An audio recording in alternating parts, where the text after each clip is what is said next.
ఈ ఎపిసోడ్ని సమర్పిస్తున్నవారు value zone hyper mart. నమస్తే రమగారు. నమస్తే జయ. రమగారు, మనము ధనుర్మాసంలోకి వచ్చేస్తున్నాం కదండి. ధనుర్మాసం అనగానే మనకి గోదాదేవి, గోదా కళ్యాణం, తిరుప్పావై ఇవన్నీ గుర్తుకొస్తాయి.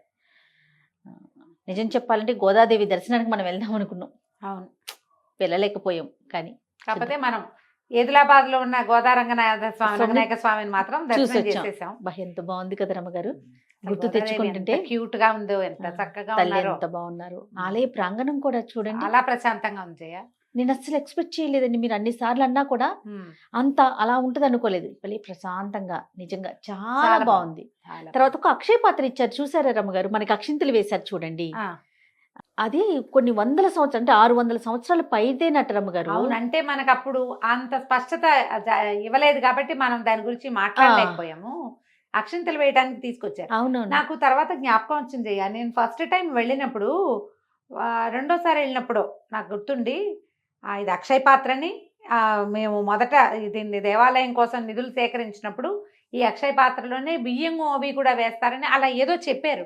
వ్యవహారం అంతా గుర్తులేదు నాకు, కానీ నాకు ఆ రోజు చూసిన జ్ఞాపకం కూడా ఉంది. నేను అనుకున్న అక్షితలు ఇంత పెద్ద దాంట్లో ఇస్తున్నారు ఏంటబ్బా అనుకున్నా, కానీ విషయం నాకు తెలీదు. అదే వచ్చేసాక మీరు అన్నారు కదా దారిలో, అప్పుడు అనిపించింది. అవును, దాని గురించి ఏం పెద్ద వివరంగా మాట్లాడలేకపోయాం. అమ్మవారి దేవాలయం మాత్రం మహా అద్భుతం, ప్రశాంతంగా ఉంది, చాలా హాయిగా ఉంది. రైట్. మరి ఇక గోదాదేవి తల్లి గురించి ఒక్కసారి మాట్లాడుకుందామండి. ఆవిడ యొక్క విశిష్టత ఏంటి రమ్మగారు? ఆవిడ ఎక్కడ జన్మించారు?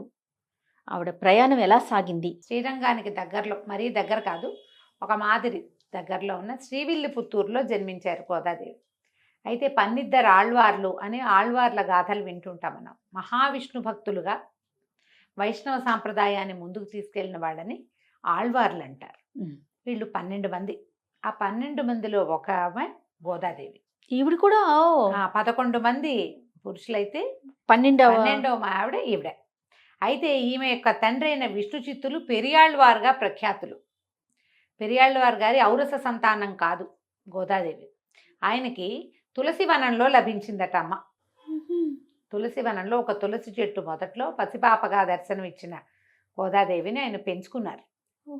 అయోనిజ అని చెప్తారు ఆమె. ఆవిడకి మనం హారతులు ఇచ్చేటప్పుడు కర్కటే పూర్వఫల్గుణ్యాం తులసీ కారణోద్భవం అని చెప్తారు. తులసిలో కర్కట మాసంలో ఆవిడ, ఈ తమిళ మాసాలు ఉంటాయి కదా, వాళ్ళ తాయి మాసము అలా పేర్లు ఉంటాయి. ఈ కర్కట మాసంలో ఈ పూర్వఫల్గుణి అంటే పుబ్బా నక్షత్రం సమయంలో దొరికింది ఆవిడ. తులసీ కారణోద్భవం. తులసి అక్కడ ఒట్టి చిన్న తోట, ఒక చిన్న మడి కాదట. విష్ణు చిత్తులు నిత్యము రంగనాథుడికి తులసి మాలలు అర్పించేవారు. మాల అర్పించాలి, ఎంత పెద్ద మూర్తి ఆయన, మహాద్భుత మూర్తి కదా రంగనాథుడు. ఆయనకి కావలసినంత మాల లభించాలంటే పెద్ద వనం అది, తులసి వనం. కాననము అసలు అడవి అనమాట, తులసి అడవి, తులసి చెట్లే ఉన్నాయి. ఆ తులసి కాననంలో అక్కడ దొరికింది ఆయనకి. దొరికితే ఆయన కోదై అంటే పూదండ, తులసి దండని కూడా కోదై అనొచ్చు. కోదై అని పెట్టి ఆయన పేరు పెట్టుకుని పిల్లని పెంచుకున్నారు ఆ పాపని. ఆ కోదయ్యే గోదా అయ్యింది. అయోనిజ. మన సీతాదేవి లాగా. సీతాదేవి ఎట్లా లభించిందో, నాగేటి చాలులో ఎలా లభించిందో అట్లా తులసి వనంలో ఒక చెట్టు మొదట్లో పాదులో దొరికింది ఆమె. అట్లా లభిస్తే ఆమెను పెంచుకున్నారు.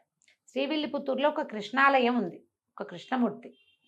ఈ చిన్నతనం నుంచి ఈవిడికి కృష్ణ భక్తి మెండుగా ఉన్నది. చిన్నప్పుడు, ఇప్పుడు మన ఇంట్లో ఏం పని చేస్తున్నామో మన పిల్లలు అవే పనులు నేర్చుకుంటారు కదా. ఈ రోజు మాలల పువ్వులు, పుష్ప సంచయము పువ్వులు ఏరటము, కోసుకురావటము, తులసిని తీసుకురావటము, దండలు అల్లటము క్రమంగా ఆవిడ నేర్చుకుంది. నిత్యము విష్ణునామ సంకీర్తన వినిపించే ఆ ఇంట్లో వల్ల ఆ అమ్మాయి, ఆవిడ కూడా, ఆ పాప కూడా అట్లా విష్ణునామ సంకీర్తన అలవాటైంది. విష్ణువు నుంచి కృష్ణుడని, రాముడని అనేక రకాల రూపాలు ఉన్నాయి విష్ణువుకి. ఆ రూపాలలో కృష్ణ స్వరూపానికి ఎక్కువ ఆకర్షితురాలయ్యింది. ఈవిడ ఎప్పుడు జన్మించింది? 8వ శతాబ్దంలో. 8వ శతాబ్దం నాటి గోదాదేవి పాడిన తిరుప్పావైని మనం 24లో కూడా, 2024లో కూడా పాడుకుంటున్నాం. 2024 అంటే ఎంతని చెప్పాలి? ఇంచుమించుగా ఇవి 1200 సంవత్సరాల పాతవి తిరుప్పావై. 20వ శతాబ్దంలో ఉన్నాం కదా మనం, అంటే 21st సెంచరీ అనాలనుకో మన దాన్ని కదా. ఈ 1200-1300 సంవత్సరాల క్రితం భగవద్ రామానుజుల కంటే పూర్వజ ఈవిడ, అంతకంటే ముందే జన్మించారు. ఆవిడ ఈ ఈ రకంగా ఇలా పెరిగిందనమాట. అయితే అప్పటికే ఆడపిల్లలకి విద్య నేర్పించే విధానం ఉన్నది జయ ఆ కాలంలో. లేకపోతే ఆవిడ ఇంత కవయిత్రిగా ఎలా అయ్యింది? కవిత్వం కదా తిరుప్పావై అంతా. అవునవును. భాషా సంకలనము, భాష, కవిత్వము, భగవంతుణ్ణి అర్చించేలాంటి ప్రత్యేకమైన విధానము, ఇవన్నీ ఆ శతాబ్దాల్లో ఒక బాలికకి వచ్చినాయంటే చిన్నప్పుడు 12-13 సంవత్సరాల పిల్లప్పుడు, ఏదో 25-50 ఏళ్ళు లేవు అప్పటికి, చిన్నతనం, 16 ఏళ్ల లోపల ముగ్ధ ప్రణయంతో భగవంతుణ్ణి పిలవడానికి ఇంత కవిత్వం రాసిందంటే ఎంత చదువు నేర్పించి ఉంటారు ఆమెకి. అందరినీ ఆ పాటలు పాడుతూ పిలుచుకెళ్ళిందట. భాగవతంలో ఒక ప్రత్యేకమైన విధానాన్ని చెప్తారు. కాత్యాయని వ్రతం చేస్తారు గోపికలు అని. ఈ భాగవతం ఎప్పటిది? మన ముందు యుగం నాటిది కదా, ద్వాపర యుగం నాటిది. ఈ కాత్యాయని వ్రతం ఏంటంటే భగవంతుడినే తమకి భర్తగా కావాలని గోపికలు కోరుకుంటున్నట్టుగా అమ్మవారి విగ్రహం మట్టి ఇసక కలిపి కాత్యాయని దేవి విగ్రహం చేసి మార్గశిర మాసంలో చేశారు వాళ్ళు. ఓకే.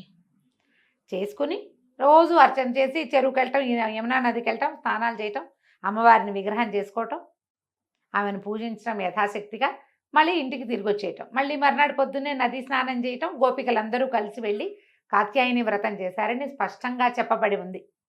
ఈ కాత్యాయని వ్రతం లాగానే మన గోదాదేవి కూడా శ్రీవ్రతం, శ్రీనోము అని చెప్పి ఈ ధనుర్మాసం మొదలవగానే ఈ 30 రోజులు 30 పాసురాలతోటి చెలికత్తల్ని మేల్కొల్పి కృష్ణసేవ చేసుకుందాము మనము అని చెప్పి ఈ రంగనాథుడి దేవేర్లలో ఒకరైన నీలాదేవి స్థుతి కూడా మనకు అందులో కనపడుతుంది.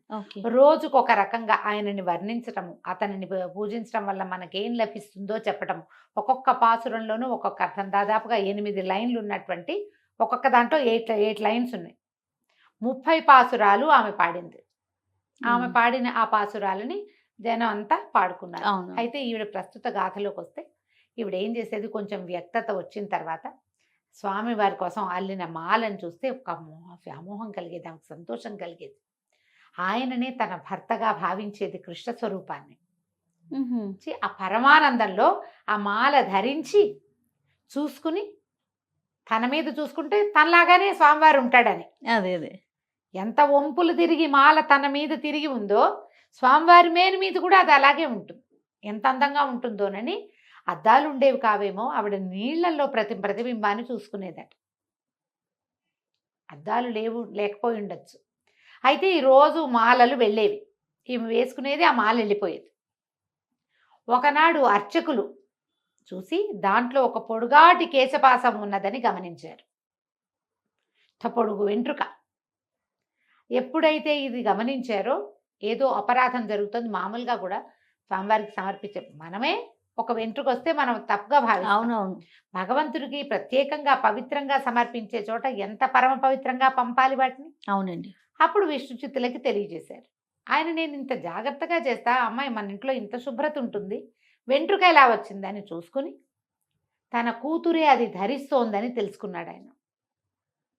విష్ణుచిత్తులే తెలుసుకుని అమ్మాయిని వారించబోయారు. మాలలు సమర్పించలేదట. సమర్పించకపోతే రంగనాథుడు కల్లోకి వచ్చాడట. మర్నాడు ఈమెను ధరించద్దని మంచి మాలలు పంపిస్తే ఈమె మీదకి ఇంకా రానివ్వల. ఆయనే స్వయంగా చేసుకుంటే, నాకు ఈ మాలొద్దు, నువ్వు కట్టిన మాలొద్దు, ఆ విడిచిన మాలే కావాలి నాకని అడిగాడు స్వామి. ఆ మాల ఎవరైతే ధరించారో ఆమె ధరించిన మాలే నాకు సంతోషాన్ని కలిగిస్తోంది, పరమాహ్లాదంగా ఉంది, నాకు అదే అలాంటి మాలే కావాలని ఆయన అడిగాడని చెప్తారు గాథ. అయితే ఇది జరిగిందా జరగలేదా అంటే ఆమె పాడిన 30 పాసురాలు ఇప్పటికీ ఉన్నాయి కదా. అయితే ఆ తర్వాత ఏం జరిగింది, ఆయనకి శ్రీరంగంలో పెద్దలకి ఆయన కల్లో కనపడి విల్లిపుత్తూరుకి ఒక పల్లకి పంపమని, అక్కడి నుంచి ఒక కన్యకామణి వస్తుంది, ఆమెతో నాకు వివాహం జరిపించమని అడిగాడట. స్వప్న దర్శనం అందరికీ ఒకేసారి వచ్చింది. అయితే ఈ అమ్మాయికి వివాహ సంకల్పం చేసినప్పుడు ఆమె, నేను కృష్ణుడినే అంటే రంగనాథుడినే వివాహం చేసుకుంటానని అడిగింది. అడిగితే తండ్రి భగవంతుడిని వివాహం చేసుకోవటం ఎట్లా కుదురుతుంది అని ఆయన చాలా బాధపడుతున్నాడు. ఈ మధుర భక్తి ఆయనకు ఉన్నది అదే, ఆయన సంసారం లేదు, ఆయనే పరమభక్తుడు, భక్తాగ్రగణ్యుడు, పేరు విష్ణుచిత్తుడైతే ఆయన పెరియాళ్ళవారు అంటారు, పెద్దాళ్ళవారు ఆయన, ఉమ్, విష్ణు భక్తులలో అగ్రగణ్యుడు. ఉమ్, దీన్ని ఎట్లా సమాధానపరచాలో తెలియని ఒక సంకటంలో ఉన్నప్పుడు శ్రీరంగం నుంచి పల్లకి పంపించమని స్వామివారే అక్కడ కల్లో భక్తులకు ఆదేశించారు. ఓకే. దేవాలయ పెద్దలకు ఆదేశిస్తే అక్కడి నుంచి వచ్చిన పల్లకిలో ఈ అమ్మవారిని కూర్చోబెట్టి, ఆండాళ్ళ తల్లిని కూర్చోబెట్టి తీసుకెళ్ళారు. ఉమ్, తీసుకువెళ్తే అక్కడ రంగనాథుడితోటి అమ్మకి వివాహం చేసి జరిపించారట. ఓహో. ఆమె గర్భగుడి దాటి లోపలికి అడుగు వేసి స్వామిలో ఐక్యమైపోయిందని చెప్తారు. ఉహుం. ఆ తర్వాత గాథ మనం వినం, తెలీదు. ఆమె గర్భగుడిలోకి వెళ్ళి ప్రవేశించింది, స్వామిలో లీనమైపోవటం అక్కడ ఉన్న ఆ సమయంలో ఉన్న వాళ్ళందరూ దాన్ని చూశారు. ఉహుం. అందుకని విష్ణు చిత్తుల్ని రంగనాథుల మామగారుగా చెప్తారు. ఉమ్, చాలా ఖచ్చితంగా ఇది జరిగిందనే ఐతిహ్యం, మన కథ అట్లాగే చెప్పుకుంటాం. అయితే ఈవిడ ఏం చేశారు, నాచియార్ తిరుమలని ఇంకొక కావ్యం కూడా రాశారు ఈవిడ. ఉహుం. అది పాడుకుంటారు ద్రావిడ గ్రంథాల్లో, ప్రబంధాల్లో అది కూడా ఉంది. ఈ ప్రత్యేకంగా ఈ 30 రోజులు ఇది పాడటమే మనకి విశేషంగా కనపడుతుంది. అందరూ పాడుకోవచ్చు, దీనికి కుల విచక్షణ లేదు. ఓకే. ఎవరైనా నేర్చుకోవచ్చు, ఎవరైనా పాడుకోవచ్చు. చదువుకోవచ్చు, పాడుకోవచ్చు. ఎలాగంటే శ్రీ వైష్ణవ మతానికి కూడా కులగణన లేదు, ఏ కులం వారైనా వైష్ణవ మతం తీసుకోవచ్చు. ఎందుకంటే ఈ ఆళ్వార్లలో అన్ని కులాల వాళ్ళు ఉన్నారు, ఉహుం. ఒట్టిగా జంధ్యం ధరించిన వాళ్లే కాదు, ఓ. నిమ్నచ కులాల వాళ్ళు కూడా ఉన్నారు ఆళ్వార్లలో. వాళ్ళందరినీ గౌరవిస్తారు. దేవాలయాల విష్ణువాలయాల్లో నువ్వు గమనించు, పన్నిద్దరు ఆళ్వార్లు అని ఆళ్వార్ల అవును, విగ్రహాలు ఆళ్వార్లు ఉంటారు. కనపడతాయి.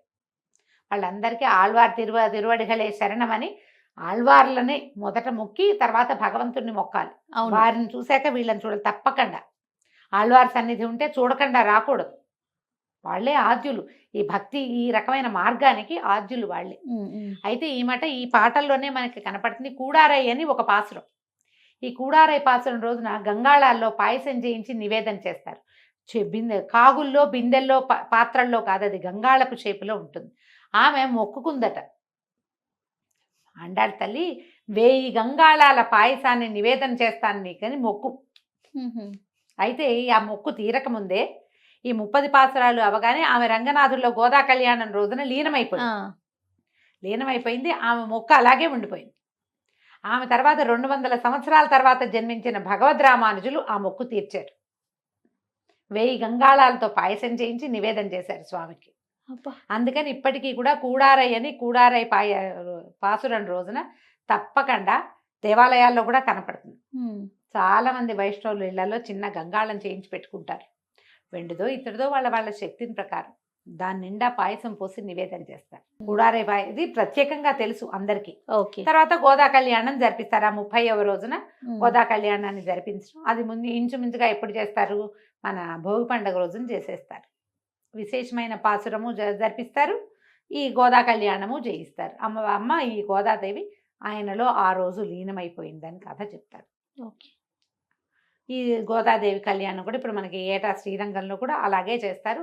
అయితే ఇంకా ప్రత్యేకతలు ఏంటంటే, ఈ 30 రోజుల పాటు తిరుమలలో మలయప్ప స్వామివారు చిలుకని ధరించి ఊరేగుతారు. తిరుమాడ వీధుల్లో ఊరేగుతారు. తర్వాత ఈ 30 రోజులు మన సుప్రభాతానికి బదులుగా తిరుప్పావయ్యే స్వామివారికి వినిపిస్తారు. ఇట్లా ప్రత్యేకంగా జరుగుతుందన్నమాట. అయితే ఈ రంగనాథుల కళ్యాణాలు చాలా విశేషంగా కనబడతాయి. అవకాశం ఉండి మనం వెళ్ళగలిగితే ఎప్పుడో శ్రీరంగం వెళ్ళి తప్పకుండా స్వామివారికి జరిగే సేవాకాలాలని మన శక్తి మేరకి మనకి చేతనైనంత మనకి ఎప్పటికి ప్రాప్తుందో చూపిస్తే బాగుంటుంది. అయితే గోదా ఇప్పటికీ కూడా శ్రీవిల్లిపుత్తూరులో ఒక దేవాలయం కట్టారు. అప్పుడున్న కృష్ణ ఆలయం ఉంది కదా, ఆ శ్రీవిల్లిపుత్తూరులో గోదాదేవి, రంగనాథులు, అదే శ్రీకృష్ణుడు, రంగనాథ స్వామి రంగనాయకుడుగా కనపడతాడు. పక్కన మనకి పెరియాళ్వారు ఉన్నట్టుగా సన్నిధి దర్శనమిస్తుంది.